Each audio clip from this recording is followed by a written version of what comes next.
Hey, everybody, welcome to another episode of Purple Insider. Matthew Coller here. And from Sumer Sports, both Tej Seth and Eric Eager joining me for a special episode where we dive deep into what the analytics say about the NFL draft. So we'll call it our analytics roundtable here. Tej, great to have you. Eric, great to have you back on the show. I want to start, you guys will never believe where I want to begin this conversation, with quarterbacks, because I think that quarterbacks are by far the hardest position to evaluate using statistics because so many other things impact them. If it's a defensive tackle, it's him versus the guard over and over and over again. And you can look at those numbers, and I think that they project pretty well. But Tej, why don't you start with this? What is the biggest challenge in your mind of trying to figure out which quarterback statistics matter when we're trying to solve this problem? Who's going to be good in the NFL? Quarterback statistics have a lot of variability going from college to pro. And we usually default to something like the consensus big board when looking at quarterbacks, where you have to trust the evaluation of multiple people watching the film on these quarterbacks, looking at the tools that they have to kind of project how they're going to do in the NFL. When you look at this class in particular, a lot of the things that we think matter and can translate, something like completion percentage over expected to measure accuracy, pressure to sack rate to measure how good they are at avoiding sacks. Like the top quarterbacks in this class, whether you talk about Caleb Williams, Drake May, Jaden Daniels, they didn't rank that highly in those metrics last season. Like they all took a decent amount of sacks. Someone like Drake May's accuracy was a little bit lower than what you would want. So like you're really trying to balance what some of these people who really can dive into the film and evaluate these quarterbacks think with what some of the metrics are saying. And there's a pretty big disparity this year from both sides of those things. And that's very interesting to me too, Eric, because you've talked a lot about this pressure to sack ratio as it pertains to Jaden Daniels, but Drake Mays is not perfect either. And yet, when you pull up Jaden Daniels' box score stats, they are unbelievable. And I will say that most of the quarterbacks, when we go back and look who succeeded, they usually do have good box score stats. They should, right? Because they're the best quarterbacks in college football. How do we weigh when we look at touchdowns, interceptions, completion percentage, things that we've wanted to throw out in the past, but I think still matter with some of these underlying stats without overvaluing one particular sort of quote analytic statistic? Yeah, it's a really good question. I think that where analytics can kind of bring a lot of context is in finding, the answers to hidden questions of the past, which can come and help us try to answer future questions. Like I think about Justin Fields. Tej wrote a really awesome article while he was my intern at PFF and about completion percentage or accuracy, actually, because PFF collects like whether the ball was caught or not, but also whether it was accuracy over expected by college quarterbacks. And, Justin Fields had the best mark of anybody in that PFF era. Now the PFF era was relatively thin at the time. And we don't go back and automatically say like completion percentage or accuracy over expected is a terrible way to measure quarterback play. It's more, we go back and say Justin Fields hasn't been a productive NFL quarterback relative to his draft slot. Why? And you look back, it's like, well, the pressure to sack ratio for Justin Fields was not great in college, and it didn't get any better in the pros. And when he was in college, he had like twin towers protecting him. He had all these things working for him. And okay, so then that begs the question, right? And then we go back in time and look at historical quarterbacks. Dan Marino led the NFL for 7 straight years coming out of college in sack avoidance percentage. And we didn't have the great data back then, so we could always only go by sacks per dropback. Randall Cunningham, on the other hand, who Vikings fans may know for the 1998 year where he was basically the MVP of the league, Randall Cunningham led the league in percentage of dropbacks that were sacks in 5 out of his first 6 years, healthy years as a starting quarterback. And so now you're starting to get a clue because Randall Cunningham didn't win more than 11 games as a starter until he went to Minnesota. Well, what happened in Minnesota? He had Todd Stussy, Randall McDaniel, Jeff Christie, David Dixon, Corey Stringer, 4 Pro Bowlers. So when it comes to drafting Jaden Daniels and retroactively when it comes to drafting Justin Fields, what it means is not that you have to eliminate these players from the discussion. What it means is you have to have your eyes wide open about what it's going to take for those players to succeed. what it took for Randall to succeed in Minnesota was 3 great wide receivers, an offensive line full of 4 Pro Bowlers, and a head coach who was going to or an offensive coordinator who was eventually going to go on and be a head coach who won a Super Bowl in Baltimore, and Brian Billick. When I look at Caleb Williams, Drake May, Jaden Daniels, all quarterbacks who have struggled in a statistic that matters, right, and is sticky, all it means is when I draft Jaden Daniels, I have to say I also need to build an offensive line because I know that this thing's it's not going to change, right? Whereas if I draft Josh Allen for the 2018 Buffalo Bills, we know that deep ball accuracy is not all that stable. It's mostly a wide receiver statistic. So if I bring in Stephon Diggs and John Brown into the mix in Buffalo, I can change that statistic for him. I probably can't change pressure to sack ratio. So what I can do is change pressure and change that statistic. So again, it's all this work can come in and not eliminate players, but it can contextualize the environment in which this player is going to have success. And that makes our ability to draft these players a little bit better than normal. I love how Tage was smiling politely through the Dan Marino and Randall Cunningham portion of this. And so was I wasn't else. born when you and me, Matt, were not alive when Dan Marino was a rookie either. So like, it's a blast from the past, but yes. But I did see him hobble around post Achilles injury and still not get sacked. So there is something intrinsic about this with certain quarterbacks. And this is where now Vikings fans, if the Vikings draft Bo Nix, are not going to be pleased. I think they're going to say, what the heck? Weren't we supposed to trade up and get the best quarterbacks in this draft? But there is a part of me that's very intrigued by Bo Nix, even though I don't see super high-end skills, because this man never got sacked at Oregon, and he also got rid of the ball quickly. So it wasn't just, oh, he had this offensive line, he stood back there. He played in rhythm and with timing in college, which you don't always see because the edge rushers aren't great. The blitzes aren't as intricate. And so there's not as much pressure generally on these quarterbacks. But I wonder, Tage, what you think about the different environments. So you have such different teams between Michigan with JJ McCarthy, and he's younger as well, and North Carolina, which had a miserable roster around Drake May. So a question I think we have to try to answer is, how do you factor what was helping JJ McCarthy, what was working against Drake May? Right. I think that's a great point to bring up. And like, when you look at starting with JJ McCarthy, there is probably some signal in the volume at which he was used on Michigan's roster. Like, you can look back at past Jim Harbaugh teams and kind of see how much they like to rely on the run. But if you had a truly transcendent quarterback, like, you'd probably want to lean into him a little bit more than Michigan actually did. Now, with all that saying, is like, when JJ McCarthy was asked to do stuff, he performed pretty well. He was very effective. He was able to do a lot of things. You think about the final drive against Alabama, where he could take Michigan down the field and put that game into overtime. Like, I think he still performed well, even despite the volume being pretty low. But like you said, like, the supporting cast was there. You had a top 5 offensive line in the country, and you had a pretty good scheme that was put in place to really maximize his skill sets.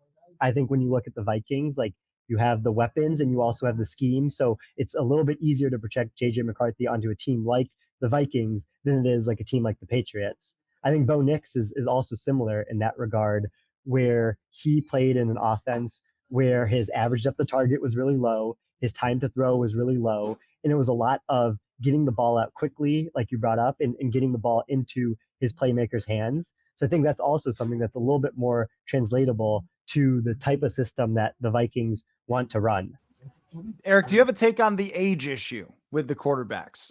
Because I asked Kwesi Adofo-Mensah this at some point in the many times we've interviewed him over the offseason, and he said that with other positions, he factors it more, but with quarterback, it's maybe a little bit less. And I think that's hard to project growth. I mean, the one thing you could say for JJ McCarthy is if he played for 2 or 3 more years and then got in Oregon's offense, what would his statistics be like? That's something you're trying to project out. At the same time, I can already see the growth of Michael Penix Jr. I can already see the growth of Bo Nix, where there's no guarantee that JJ McCarthy or Drake May ever get to that point where they're playing as dominant as those 2 other quarterbacks. Yeah, I mean, Damon Arnett was the classic one where the Raiders took him and he was like a 23-year-old corner, and you're thinking like, well, why does it matter? It's like, well, if you have the scars and the warts of being a fifth year corner in the Big Ten, like you're of course going to be a little bit better than somebody who's just coming out of high school. And that, like, in those more physical positions, age does matter because you're sort of evaluating people at different levels. And I think quarterback's a little bit different because the game of quarterback is not, you're not evaluating them physically. Like, let's be honest, like most of these guys, and this is where I think Tej and I would both give credit to, even though we're analytics people, we both give credit to the film people. There is an element of the Drake May, the Josh Allen, the Patrick Mahomes, where when the guy has it physically, I'm just going to give it to him a little bit more on the scale, because most of these quarterbacks now, you're dealing with guys who have it from a physical standpoint. And then you have the guys who are more like robot type guys like Justin Herbert, Mahomes, Allen, like those guys get an extra boost. But for quarterbacks, you're all these guys can hack it physically. It's all about mentalness now, and the processing and all that kind of stuff. And while I do think that being younger and being able to pick up the game is obviously a benefit, I don't see as big of a negative to having figured it out later. Like there's a ton of like a research suggesting that like late bloomers do a pretty good job in like knowledge work and stuff like that. And football is very much a knowledge work game when it comes to quarterback, your management. So I agree with Kwesi. I don't really have a problem with a guy's with an age when the guy is playing a position like offensive line, quarterback, and things of that nature. Especially when it comes to the mental part of it, and especially when it comes to quarterback. And I'm going to be more likely to reach for a younger guy than to ding an older guy for being old. Tej, let's talk about the tape people, because there's a lot of tape people. It's not three people who we know their strengths and weaknesses and beliefs and how they watch the tape. Now, if you've followed certain analysts who are good at this over a number of years, a couple that I like, Nate Tice, Derek Klassen, those type of guys that I've followed them for quite some time. So I kind of understand how they tick and what they see. But now we've got Kurt Warner showing up, and we have these former quarterbacks. I was watching Colt McCoy and Jay Gruden today on YouTube breaking down quarterbacks, and my mind is swimming because we have some former quarterbacks and analysts who look at Bo Nix, for example, and say, wow, that ball comes out. This guy processes quick. He's pretty accurate. He's completing all these passes. Love him.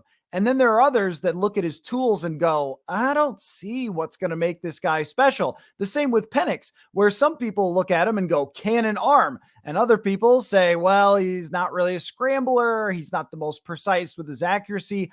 I have started to have a lot of trouble figuring out by the end of draft season how I'm supposed to use this tape in conjunction with what I know statistically with how they play. So how do you deal with this issue?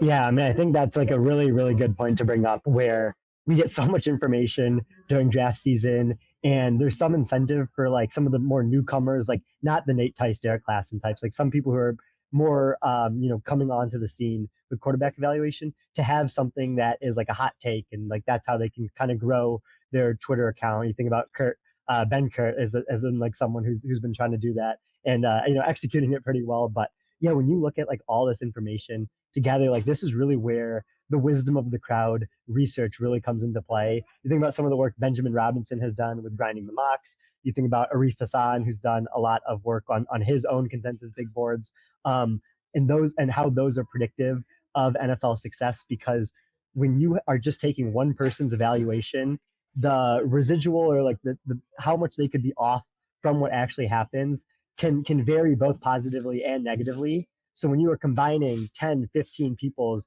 evaluations, rankings, grades into one holistic measure, and then you could even, if you get a little bit more advanced, throw some data into it, then you get a better feel of what this quarterback is from a general consensus standpoint. And that's always been what has really helped me evaluate all positions, but especially quarterbacks, is starting with the consensus big board and kind of making adjustments from there once I dive deeper into the actual prospects themselves. So let me follow up with you, Tej, on that. Is just when we look at the consensus board, what we see is there's a clear divide between the top four and then two others. How much would that matter to you if the Vikings were considering Penix or Nix with the 11th overall pick? Would you come away saying, I don't know, guys, the consensus board was not buying those at all, your risk is higher? Or would you say, look, if Kevin O'Connell picked him out, then you're going to take his opinion over the outside world? Yeah, I mean, it really goes back to last year when Eric and I have talked about this before, but like when the Panthers were looking to trade up, because there was like a general top three with Bryce Young, CJ Stroud, Anthony Richardson, like there was an argument to be made, like they should be looking up to trade with the Cardinals at 3 and not necessarily the number 1 pick, because like we don't know which of these guys is going to be better. Research by Cade Massey and Richard Thaler shows like in the first round, there's a 44% chance that the next player taken at that same position ends up having a better career than the previous player taken. So I think once you go to each tier, I'm not going to fault anyone for kind of swapping the order of the players in that tier. It's just when you reach a tier backward is really where you can start to get into some trouble. And like, personally, I would take Penix over Nix just because like he kind of fits like what I would chase in a quarterback more, but like I wouldn't fault anyone for taking Nix over Penix because they believe in some of the qualities that he has over Penix. Yeah, I think the idea would be that if you're taking the top 3, your odds are probably very similar that they're going to work out. JJ McCarthy has his own personal odds, and then there's maybe a big gap between the other two, which that's just based on the consensus idea. The hard thing to figure out, though, is if you drop into the Minnesota Vikings situation, and this was just a conversation with Daniel Jeremiah, who said that agents for these quarterbacks want them to end up with the Minnesota Vikings because you get Justin Jefferson. And this is where history maybe doesn't tell us the answers to the NFL draft. It's different human beings. For one, I think about this all the time where we go, well, this guy reminds me of that guy. Well, what the heck? They were born in 2 different places. They have 2 different parents. They went to 2 different colleges. They're 20 years apart in age or something. And we go, yeah, he's just like that guy. Like, oh yeah, just like him. Tej is just like you and me, Eric. Like, a lot younger and everything else. I mean, like, come on. Much better hair, but much. Yeah. Oh, well, I mean, that's where we were at his age as well, hairline wise, but that's not the point. The point just being that I don't think history does a great job of giving us the answers with the NFL draft, because Sam Darnold drops into about the worst situation you ever could. If we could morph him from 2018 to here, is he a great quarterback? I don't know, but he's not that quarterback. I could guarantee you that. And that's where I think all the research kind of, I'm not saying I throw it out when it comes to an individual draft, but we don't get to draft 1,000 first-round quarterbacks. We still have a mini sample, and by the time we know if the guys before succeeded, the NFL has already changed onto something else. It's gone from, hey, now we're throwing deep play actions to, wait, everything's underneath. Wait, we don't like scramblers. Now we do. Now we don't again. I just think it's an impossible task to try to look back in history for any answers about whether this is going to work or not for the Vikings this year. Yeah, that being so, I agree with you in the sense that we are too comp heavy. That's even like we do racial comps, right? Like for decades we had a hard time comparing black quarterbacks to anybody who wasn't another black quarterback, and that of course made things incredibly hard for us. We always compared every white wide receiver to Ed McCaffrey or something like it. It was always like that there was issues. That being said, and I think the biggest contribution analytics has made, though, is not about the player. It's about the structure of the draft itself. And what Tej is, talked about is sort of this idea of you're not going to be able to outdraft teams for the most part. Your player for player. The consensus big board is going to give you a pretty good idea. The consensus big board kind of creates a market. And if you're reaching on a player, you're the one team that's trying to tell me that the other 31 teams are wrong. I'm going to bet against that every single time. Whereas if a guy falls, all 32 teams are saying this guy is not as good as what the media and the consensus mocks had, and I'm going to bet on the 32 teams more than I'm going to bet on the media. And that structure, I think, is fine, and that's born out of history. When I say, okay, Drake May reminds me of Jordan Love, there's just too many degrees of freedom there. It's Jordan Love lost all of his wide receivers. That's why his sophomore year at Utah State was better than his junior year. So there's a little dip. Drake May lost Josh Downs to Indianapolis, and that's why his second to last year was better than his. But like, we don't know the mental makeup. We don't know does Drake May get to go to Minnesota after a trade and sit behind Sam Darnold? That's not the same as sitting behind Aaron Rodgers, because the moment Sam Darnold starts to play like ass, like, they're going to want Drake May. Whereas Aaron Rodgers, we remember 2021 week 1, they went to Jacksonville and played New Orleans, and Rodgers looked as bad as he looks in interviews now on the football field. And so, like, but there was never calls for Jordan Love. And so, like, no situation. So I think that history can give us a guide on the structure of the draft, which is, how to handle trades, how to handle positional value, how to handle general team building strategies. When it comes to the actual players, I do agree. Like, I think it's really hard to have any definitive statements, because this is such a efficient and rich industry of every team putting eyeballs on these players, and the market and the sequence list being relatively straightforward and efficient. And sometimes we also have to factor in too that when we talk about reaches and history, that there is information that sometimes is available behind the scenes that has not been shared publicly. In fact, that happens pretty often with prospects. And so we'll say, why was this guy drafted higher or lower? Well, it might have to do with something that we just did not know and nobody let get out. And especially with the quarterbacks, there's a lot of, I think, smoke screening that goes on of, oh, this team definitely wants that guy. And, oh, we've heard some bad things about this guy's leadership, so maybe he should drop to our draft slot. When it comes to the draft slot, the Vikings are 23rd and 11th in this draft. They trade up to 23rd. We all assume that the next day they would end up with the number 3 pick in a trade up. So far, that has not happened.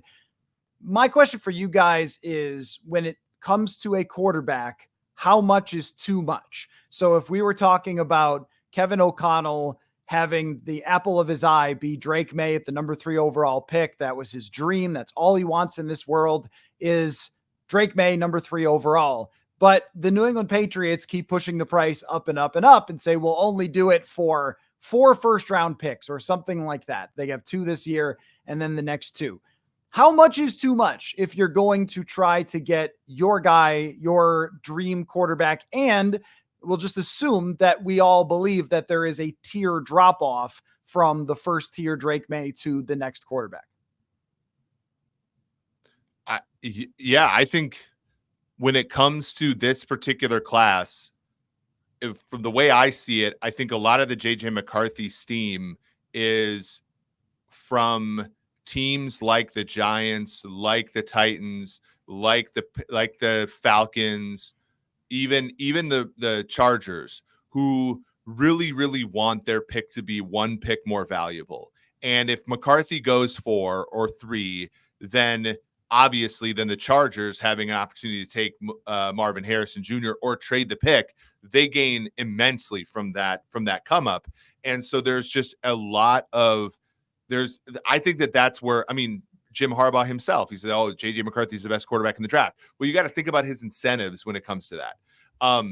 I think that this has always been a 3 quarterback draft. I think McCarthy is a good prospect that if he falls to the Vikings at 11 and they can't think of get a trade, they should absolutely take him, to the quote that Quasey had, which is like, there are guys that you trade assets for because they're impervious to support. And then there are guys who need support and you don't trade assets for.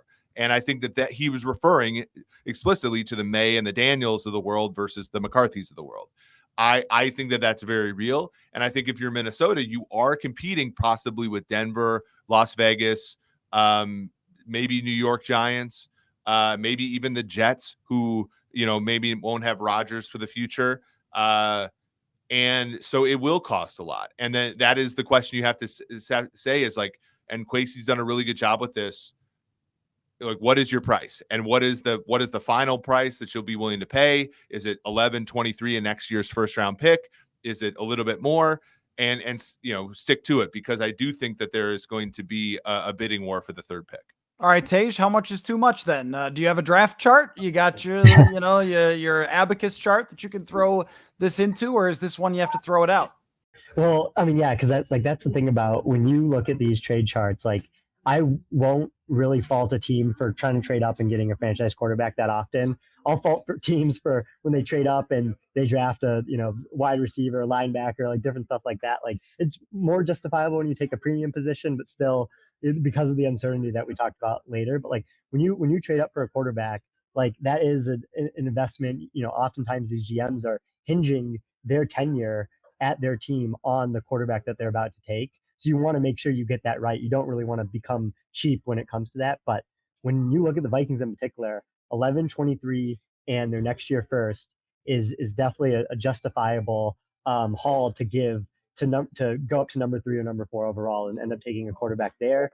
I think once you start to dip into more than that, you have to give up a future second next year or your future first in 2026. Like, that's where Kwesi can kind of hold his line and kind of go into his backup plan if he has to, where they're sitting at 11 after pick, whether someone trades up for 3 and 4, there's really no team that screams like quarterback need until you start to get to the Broncos at 12 and the Raiders at 13. So maybe those are one of the teams that trades up and takes JJ McCarthy or Drake May at number 3, number 4. And then he kind of waits and sees what the draft board looks like and either decides on Penix or Nix at 11, or even waits until 23 to take one of them and really adding, a higher end player that can, non-quarterback at 11. Like, that could be an option. Or, you even look at past drafts and like, it's usually the last quarterback of like the tier that really gets hyped up before the draft that falls more than we think. I think Will Levis is probably like the most recent example of this, where you remember like on the draft broadcast, they showed 0.1% chance of him making it as far as he did in the draft. And like, I think that when you look at that and like you look at the past tendencies there from teams, like maybe you do wait until 23 or even day 2 to end up getting a quarterback if the price is too expensive to move up to 3 or 4, and you have to give 4 first round picks and additional picks on top of that. There is a point where it's too much and it makes sense to just draft somebody else, because also if we dive into the surplus value, which I'll let you guys explain more into, but the surplus value of a quarterback on a rookie contract and say a defensive tackle, where those guys are now making $20 to $25 million a year, or an edge rusher where the top edge rusher is making $34 million a year. If you thought of the surplus value between the rookie contract and a player that's at the top of his craft in free agency, or even an average player in free agency, you are talking a massive amount of cap space saved if you hit on both of those players, which Eric makes 11 and 23 very attractive. At the same time, if there is this drop off and they're not totally sold, then I would rather sacrifice that. But let's say that they are fairly sold on multiple quarterbacks, as Kwesi Adofo-Mensah has said that they are, quote, in love with multiple quarterbacks, which of course, does that mean Caleb Williams and Drake May and that's it? That is that's multiple quarterbacks.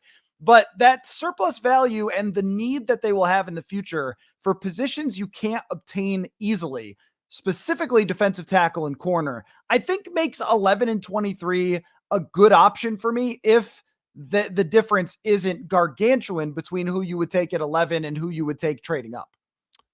Right. I mean, and that's, I think you said it perfectly, which is the quarterback part of the draft is about surplus value and scarcity. Now, with these premium positions that are non-quarterbacks, it's less about surplus value and just more about scarcity, right? Because the cost, if you fail, I mean, I once, when I was talking to somebody in the league, like, hey, why'd you make this trade? He's like, well, we failed at this position in the draft 3 straight years, and we need this position to win the Super Bowl. And it's like, okay, that makes sense, right? And why did Montez Sweat require a 2nd round pick and a big contract? Why did DJ Moore require a part of being the first pick trade last year? Well, it's because the Bears failed miserably at drafting for 4 years, and they didn't have any picks because of the Khalil Mack trade. So like you have to, even though the surplus value isn't necessarily going to be as big for some of these players who are, that isn't like the surplus value is going to be bigger for some of these players. It's not going to be as big as quarterback. The scarcity is still immense because you look at like some of these league tables for D linemen, corner less so, but still a lot. Like if you do not get them now, you will get guys like Byron Murphy and Dean Lowry and Harrison Phillips. No offense to any of these guys, but those are the guys you're going to get in free agency if you slough off nowadays in the draft. And so having 11 and 23, I think puts them in a position where if they strike out completely, and I hate to say this to Vikings fans, and I always have been the wet blanket on this entire thing, and I'm optimistic, but there's a really good chance that they don't get somebody at 3. If they strike out completely in this draft, 11 and 23 is a good start to building around 1 year of Sam Darnold and being competitive in what's going to be the toughest division in all of football. And that's, I think, part of the calculus. And you get a D tackle in there, you get a corner, you get a third wide receiver to really turbocharge that offense, etc. That's a good start. And to your point, a getting them positions that are just simply not going to be accessible in free agency. If they walk out of this thing without a quarterback, you can expect TCO Performance Center and US Bank Stadium burned to the ground. And I would be carrying the torch on that. I don't think in this draft class they can have that happen. And even when Kwesi was asked, is there a world where that's possible? He kind of went like, maybe, but not really. No. I mean, I get your point. And it really does speak to how hard those positions, corner specifically and defensive tackle, are hard to get. It's what they're lacking. It's the difference to me between them having an okay defense and potentially a great defense under Brian Flores, which is my next question, Tej, which is the step after you draft the guy. So you've picked him. Everybody's happy. I don't care how they got him, but they got him. How do you be successful from there, though? What is the biggest, like if Kwesi called you and said, Tej, I need some help here. I need to know what we need to do as a franchise to make this work. What would be at the top of your list? Yeah, I mean, first I got to turn off my phone from Do Not Disturb for incoming calls from Kwesi here. But I think like, if you take the quarterback, there should be a lot of focus on the offensive side of the ball. I think like going back to the Panthers example, like they took Bryce Young, supporting cast wasn't fully ready to have a rookie quarterback come in. Now this was the offseason where they've put in the work, really, trade for Deontay Johnson, build up their interior offensive line. I hope that they're a team that takes maybe 2 wide receivers on day 2 and, kind of like just gives themselves opportunities, even though their defense will probably be pretty bad. Like you want to develop your rookie quarterback first. So I say that as the same principle for the Vikings, where if you don't feel good about certain parts of your offensive line, which I know the Vikings tackles are really good, but maybe there's some movement on the interior offensive line. If you don't feel good about your wide receiver 3 or what tight end looks like, with TJ Hawkinson still injured at the beginning of next year, like that is really where the focus should be in this draft, is to build up that supporting cast. And you can trust what Brian Flores did last year for you on defense to have the defense perform better than their talent level. And you can build up defense in the next year once you kind of confirm, like, we have a quarterback that can run an effective offense. It doesn't have to be, a top 10 offense next year, but it can be effective. And he shows that he has promise because of the pieces that you gave him to help him develop and build up his confidence. And then like step 2 of that is building up the other areas of your team, particularly defense, to kind of take your team from playoff contender to Super Bowl contender. Well, another part of this, Eric, is going to have to be that you're only having late round picks. And if you dip into next year's first rounder and you've already used the second rounder to move up, then my draft night next year could be a pretty uneventful, but it puts a premium on hitting on late rounders. How does one go about weighing their odds ever so slightly? Everything is a crapshoot. Everything past the 4th round. We know that there are once the consensus goes past 100, just kind of throw it out. It's very valuable at the top, but it's not as valuable later on. The Vikings found Ivan Pace Jr. as a undrafted free agent because they listened to our friend Haley English, who had listed him as a Haley's hero last year. She did a great job IDing Ivan Pace through his statistics. So I guess pressure's on you guys to pick me out some late round picks that the Vikings should get, because I don't know the answer to this for how you're supposed to identify them. Well, who did the Chiefs pick with their first pick in 2018? Was that I have no idea. Who was that? So they traded their first rounder in 2018 for Patrick Mahomes, that pick. The answer is no one cares because the quarterback hit, right? Like, it's Breeland Speaks, who played 1 year for the Chiefs and now plays for the Michigan Panthers of the UFL, the former USFL. He's like the leading sack guy there. It's of course it matters, but like, it's one of those where, and I don't want to cop out of this answer. I do have some players I like, but like, it's the Vikings did the competitive rebuild for 2 straight years. The competitive part, I mean, Taja's Lions won 2 more playoff games during the competitive part of the competitive rebuild than the Vikings did. Let's not mince words here. And now they've gotten to this point. The quarterback choice is the only choice that matters, right? So the subsequent picks are just, for the Chiefs, it was Kareem Hunt. But Kareem Hunt lasted a year and a half for them. It was Breeland Speaks. It was McCole Hardman. It was a bunch of guys that kind of like fit in once the quarterback made it. So yeah, like, if you look at this draft, like there's a running back for Troy, Kamal Vidal, who I think is very good, does a really good job in a lot of the metrics. Like, there are other positions, linebacker, running back, positions that will help supplement players, but it's you've put yourself in a position now where the quarterback is what matters. Like, everybody talks about how the Rams won the Super Bowl based upon all these little 4th and 5th and 6th and 7th round picks that fit that roster perfectly. But the answer was Matthew Stafford going in there and lighting the place up with Cooper Kupp in the offense with Sean McVay in the image that he really wanted to. And so those players are going to be rounding errors to what the eventual quarterback brings.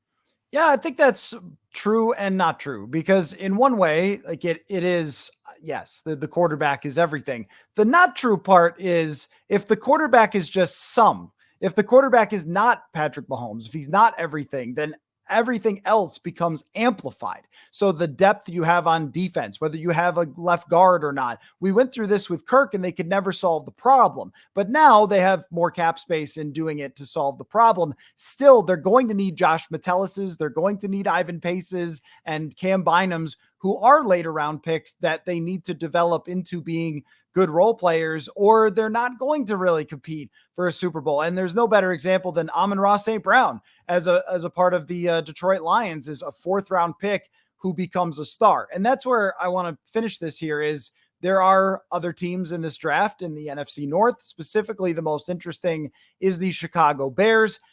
How far away do you guys think the Chicago Bears might be from the best team in the NFC if Caleb Williams is what they think he can be? Tage, you want to go ahead?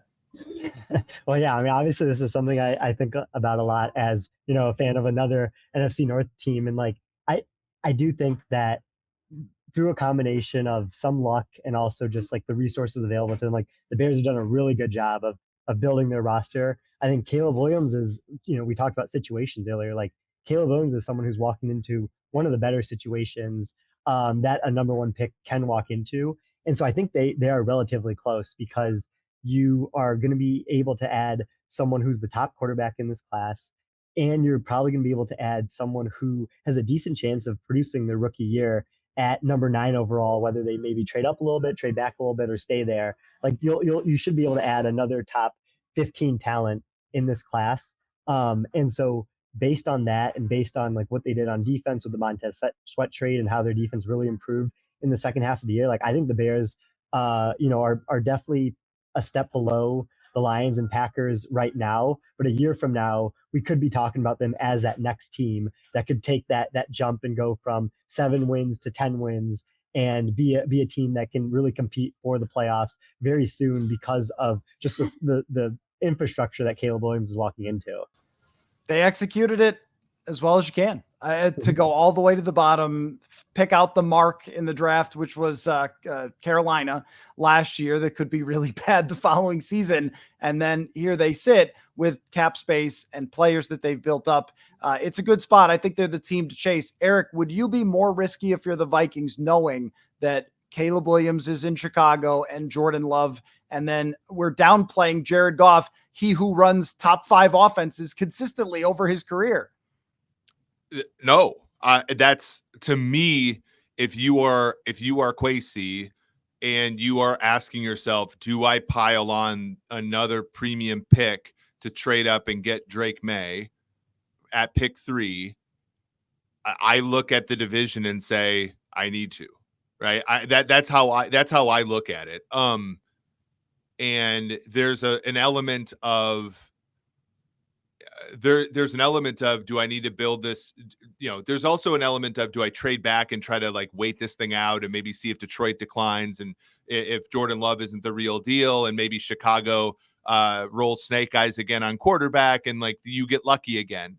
But in all reality, like the way statistics work is like the chance that the Chicago, Green Bay, Detroit, one of those teams fails is pretty high. The chance that all 3 fail is pretty low. And so you're going to be looking up at least one pretty damn good team in this division for the next 4 or 5 years. Because Detroit has a great coaching staff. Ben Johnson's not going anywhere. If he didn't take the $16 million from Josh Harris this year, he's bought a home in Detroit. He's going to be calling plays there under Dan Campbell forever. So that team's going to be pretty good no matter.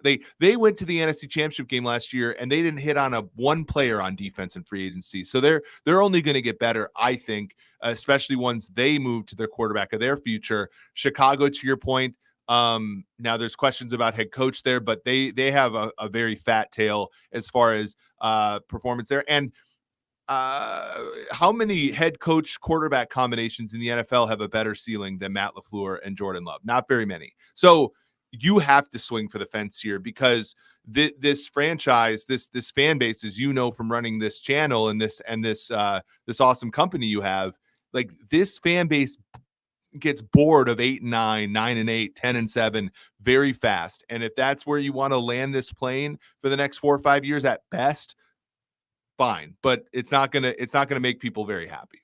All right, last thing for both of you. Give me one thing in the NFL draft, the most unsure thing in sports that you are sure of. One take that you have formulated over months and months of staring at all NFL draft data, reading every film piece, watching every analysis, listening to every single episode of Purple Insider. What are you sure of? Tej, you first.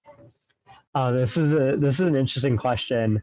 Because you're right. Because like the NFL draft is so uncertain. But something I like feel sure of is I haven't looked too closely at the draft props, but whatever the offensive tackle prop is, I feel very confident it's going to go over in this draft. I've been looking at a lot of the offensive tackle data that we've gotten from StatsBomb. These are very high performing guys. And then you just look at team needs across the board, and so many teams need offensive tackles. You even have some sneaky teams in there where like their offensive tackles are getting older, and you could see that the team, like I think about the Eagles and Lions, where like you could see them kind of get someone to play interior at the beginning of the career and then kick out to tackle once they're ready. Like I feel like there's going to be so many offensive tackles drafted in the first round next Thursday in this draft, just because of both the team needs and the talent level in this draft.